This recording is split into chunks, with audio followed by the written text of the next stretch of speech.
বিএনপির চেয়ারপারসন বেগম খালেদা জিয়ার উপদেষ্টা মেজর জেনারেল অবসরপ্রাপ্ত শরীফ উদ্দিন বলেছেন, যারা দেশ নিয়ে ষড়যন্ত্র করে তারা এখনও ষড়যন্ত্রে লিপ্ত আছে।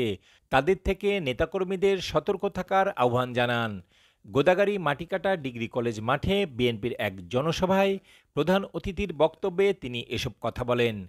তিনি বলেন, আগামী নির্বাচন অনেকের কাছে সহজ মনে হলেও আমরা যদি একসাথে কাজ করতে না পারি তাহলে অনেক সহজ কাজ কঠিন হয়ে দাঁড়াবে। ৪৭টা বছর পার হয়ে গেছে, এখন আমাদের একতাবদ্ধ থাকতে হবে। সামনে নির্বাচন ২০২৬-এর ফেব্রুয়ারিতে। আমরা যদি একসাথে কাজ না করতে পারি তাহলে আমরা যতই মনে করি না কেন যে এটা খুব সহজ নির্বাচন, সেটা এই সহজটা অনেক ক্ষেত্রেই কঠিন হয়ে দাঁড়াবে। খালেদা জিয়ার সাবেক এই সামরিক সচিব বলেন, তার আসনে জামাত শক্ত প্রতিদ্বন্দ্বী হলেও জাতীয়তাবাদী দল কোনো শক্তি মনে করে না।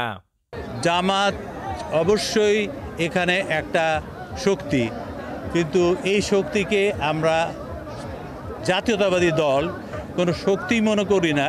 কারণ মানুষ জানে যে জাতীয়তাবাদী দল কি। আমরা আবারও বলতেছি, আমরা কোনো ধর্মভিত্তিক রাজনীতি করি না। আমরা আমাদের ধর্মনিরপেক্ষ আমাদের একটা রাষ্ট্র কাঠামো।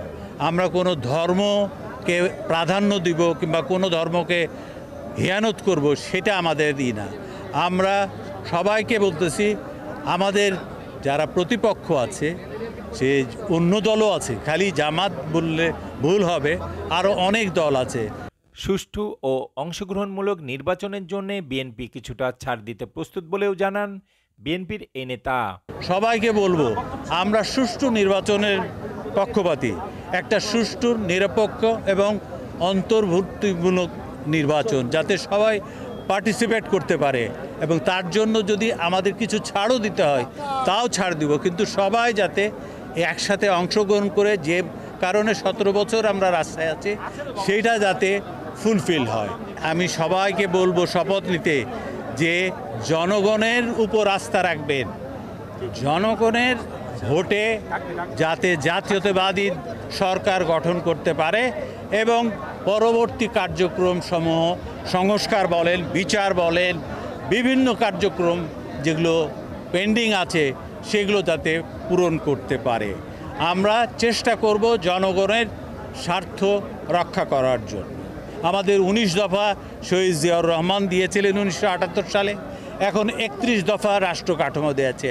আমরা ইনশাল্লাহ ক্ষমতায় যে আমাদের ১৯ দফা পালন করব, ৩১ দফা রাষ্ট্র কাঠামো যেটা আছে সেটাও পালন করব।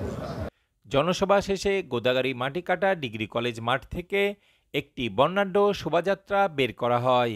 শোভাযাত্রাটি উপজেলার গুরুত্বপূর্ণ সড়ক প্রদক্ষিণ করে। শোভাযাত্রায় হাজার হাজার নেতাকর্মী অংশ নেয়।